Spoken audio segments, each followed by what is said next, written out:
Welcome back. After a long series of, well, not actually all that long, but after a series of readings of John Donne's Holy Sonnets, we're going to hear from another 17th century English poet who was a lot plainer, a lot more direct, who didn't spend a lot of time trying to make himself sound fancy, metaphysical, to use the word that Donne used, and who wrote a lot of devotional poetry. The man's name was George Herbert, and you may have heard that name before. George Herbert Walker Bush. The Bush family have been devout Episcopalians, and George Herbert was a favorite of the Church of England as far as poets go for a couple centuries. Again, he wrote devotional poetry, but he didn't have all the fancy stuff that Donne threw in. And he did a lot to try to, in his way, walk a middle road between the sort of high church royal version of Anglicanism and the Puritans. He did not like the Puritans, they have not liked him, but they never could find anything scandalous about him, or objectionable even, in many ways. And so he was put forward, his poetry was put forward in the late 1600s as a model of what a good moderate person could be. It didn't always work that way for him in his life. He started out trying to lead a standard political career. He was born in 1593, and he rose up through the political ranks, if you want to think of it that way, under King James I of King James Bible fame. He was even elected to Parliament and served there for a short while. But then King James died, and he was replaced in 1625 by King Charles I, who would eventually be one of the people, along with the Puritans on the opposite side, who would provoke a series of civil wars. And King Charles would eventually find his head chopped off by his opponents, the members of Parliament, the Puritans.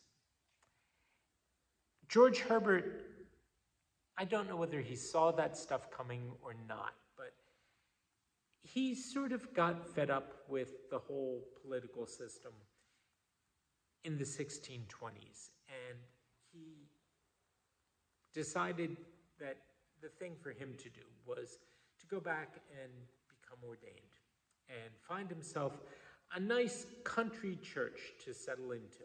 And in 1630 he did, and he began writing about the wonders of being the pastor to a country parish. And he wrote a whole book about it called The Country Parson. He had all of maybe a year's experience when he started writing, and he died in 1633, only 3 years into his now idealized career. During that time, he was still sort of in the honeymoon, if you will, of his church work. He hadn't yet hit the point where he had to come to terms with patching the roof and making sure that the walls were not leaking, and all the daily things that go with parish ministry that you either fall in love with or you get driven away by, one or the other.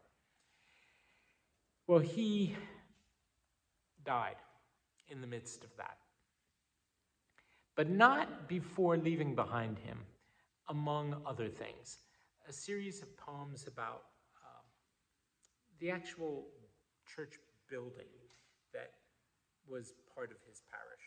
And he wrote about the door and the lock and the key and the church floor and the altar.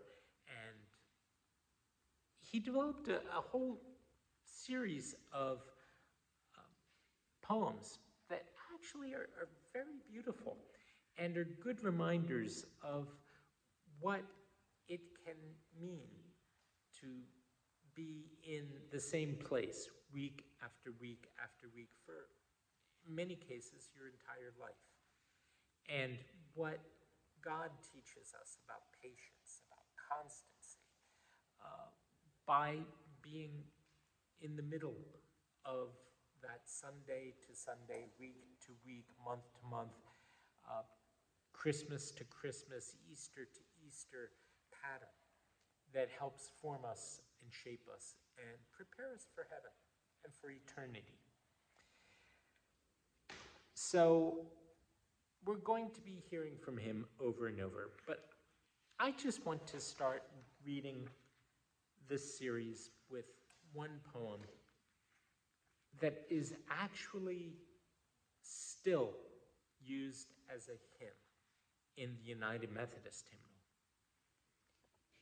He only gave it the title Antiphon.